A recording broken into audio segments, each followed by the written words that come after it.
दोस्तों, दिल्ली से उठी चिंगारी अब लखनऊ पहुंच चुकी है और अब सवाल उठ रहा है कि क्या कॉकरोच जनता पार्टी का आंदोलन धीरे धीरे देशव्यापी रूप लेता जा रहा है।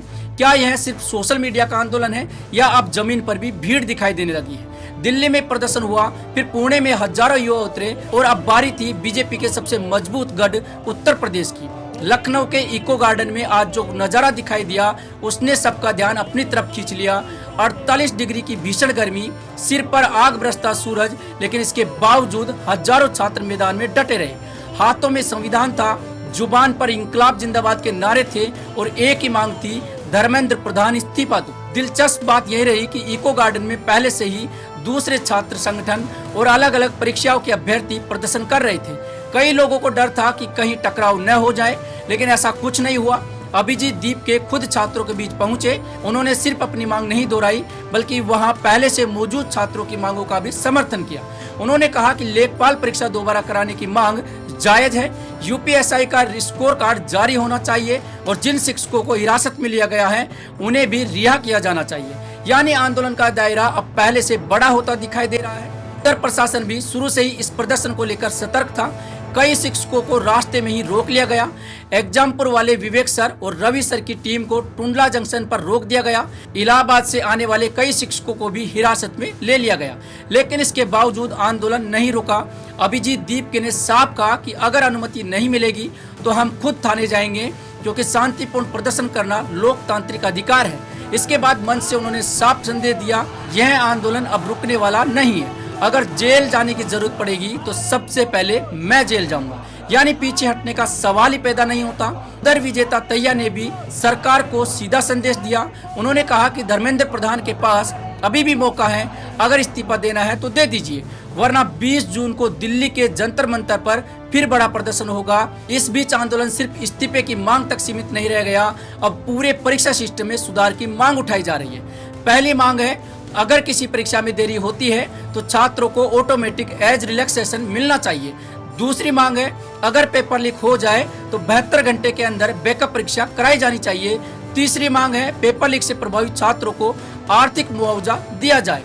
और चौथी मांग, जिन कंपनियों को परीक्षा कराने का ठेका दिया जाता है उनका स्वतंत्र ऑडिट कराया जाए।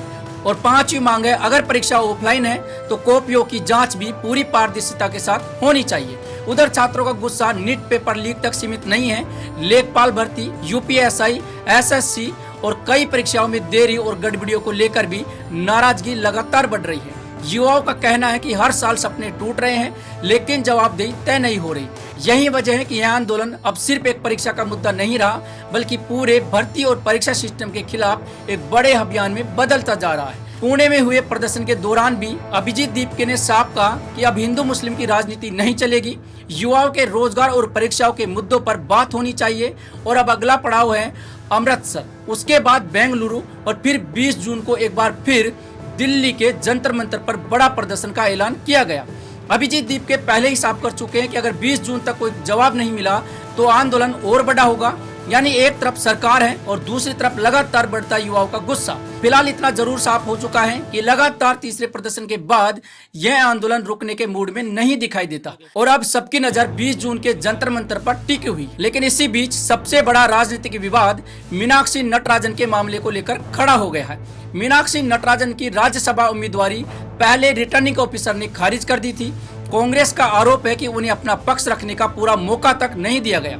इसके बाद मामला सुप्रीम कोर्ट पहुंचा और कांग्रेस नेताओं को उम्मीद थी कि वहां से राहत मिलेगी, लेकिन सुप्रीम कोर्ट ने साफ कह दिया कि इस मामले में चुनाव याचिका का रास्ता अपनाना चाहिए और हाई कोर्ट जाना चाहिए।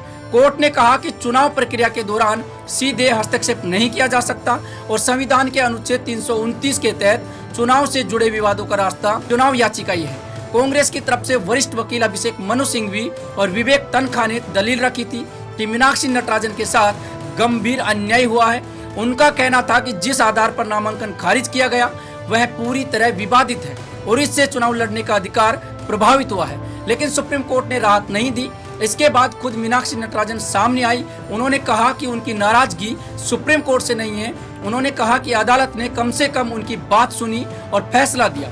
लेकिन चुनाव आयोग ने 48 घंटे तक कोई जवाब तक नहीं दिया। मीनाक्षी नटराजन ने आरोप लगाया कि रिटर्निंग ऑफिसर समझौता किए हुए हैं। उन्होंने कहा कि जब कांग्रेस नेता का प्रतिनिधि मंडल चुनाव आयोग पहुंचा तब भी कोई जवाब नहीं मिला। उन्होंने यह भी सवाल उठाया कि जब मामला चुनाव आयोग और रिटर्निंग ऑफिसर के खिलाफ था तब राज्य सरकार की तरफ से अलग वकील खड़ा क्यों किया गया। उनके मुताबिक इससे पूरी सांठगांठ का शक पैदा होता है। इधर कांग्रेस अध्यक्ष जीतू पटवारी और पार्टी के विधायक दिल्ली में सड़कों पर उतर गए। पुलिस और कांग्रेस नेताओं के बीच धक्का मुक्की भी देखने को मिली। कांग्रेस नेताओं का कहना है कि यह सिर्फ मीनाक्षी नटराजन का मामला नहीं है, बल्कि लोकतंत्र और निष्पक्ष चुनाव की लड़ाई है।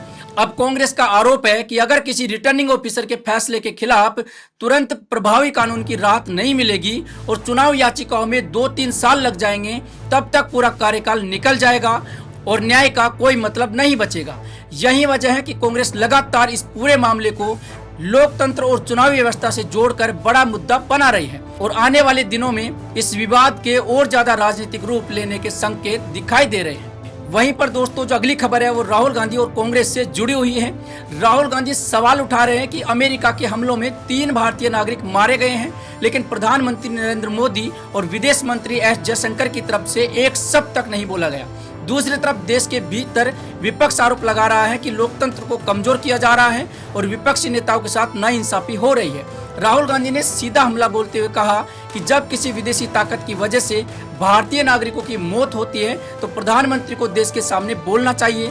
राहुल गांधी ने कहा कि 3 भारतीयों की जान चली गई, लेकिन प्रधानमंत्री चुप बैठे हैं। उन्होंने आरोप लगाया कि अंतर्राष्ट्रीय मंचों पर मुस्कुराने और गले मिलने का समय है, लेकिन देश के नागरिकों के लिए एक शब्द तक नहीं है। उधर समाजवादी पार्टी प्रमुख अखिलेश यादव ने भी निशाना साधा। उन्होंने कहा कि भारत दुनिया का सबसे बड़ा बाजार है, लेकिन इसके बावजूद अमेरिका के राष्ट्रपति जो कह देते हैं भारत उसे स्वीकार कर लेता है।